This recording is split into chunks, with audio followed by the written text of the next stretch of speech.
ये सुना है कि आगरा के किले के ऊपर से धौलपुर साफ दिखता था।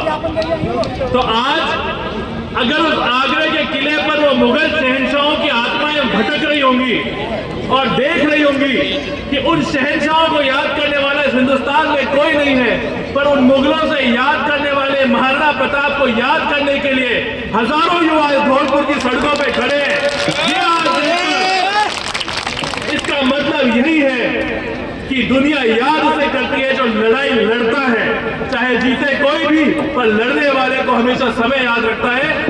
इसीलिए आज इस राजस्थान में लड़ाई के पर्याय बन चुके मेरे भाई विधायक रविंद्र सिंह जी भाटी, पूर्व विधायक गिरिराज सिंह जी मलेगा साहब, पूर्व विधायिका मनोरमा सिंह जी, जिलाध्यक्ष महोदय, सभी हमारे साथियों, सबसे पहले मैं आप सभी से आग्रह करूंगा कि भाई ओमवीर जी के लिए और पूरी टीम के लिए जोरदार तालियां बजाएं, जिन्होंने इतना सुंदर कार्यक्रम आज आपके लिए और हमारे बीच में यहाँ पे ऑर्गेनाइज करा है।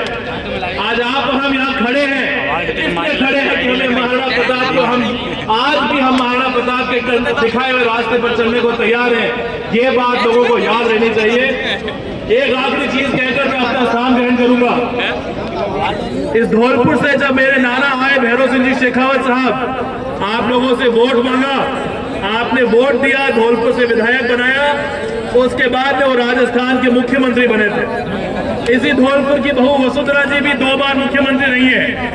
राजस्थान में जब भी सिंहासन पर कोई आता है तो उसमें धौलपुर का हाथ होता जरूर है, लेकिन एक बात मेरे मन में चुभ रही है कि इस बार धौलपुर से कोई राजपूत चुन के विधानसभा में नहीं पहुंचा है।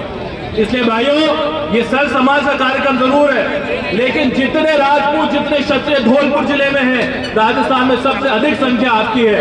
इसलिए आज तो ये कमी हो गई, लेकिन एक बात याद रखना, आने वाले समय में 4 विधानसभाओं में से धौलपुर से कोई ना कोई क्षत्रिय जीतकर उस विधानसभा के दरवाजे से अंदर घुसना चाहिए।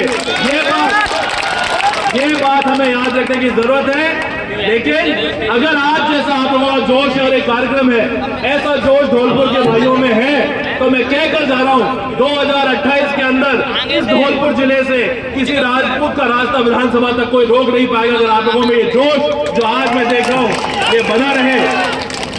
कहने को हम दूर से हैं, लेकिन जब भी धौलपुर से कुछ मांगा है तो अथाह स्नेह मिला है। ये प्यार बनाए रखना, और एक चीज याद रखना कि धौलपुर वालों के लिए सिविल लाइंस का 14 नंबर बंगला रात को 12 बजे भी दरवाजा खुला है। कभी कोई दिक्कत आए तो आप लोगों का एहसान हमारे ऊपर था, है और रहेगा।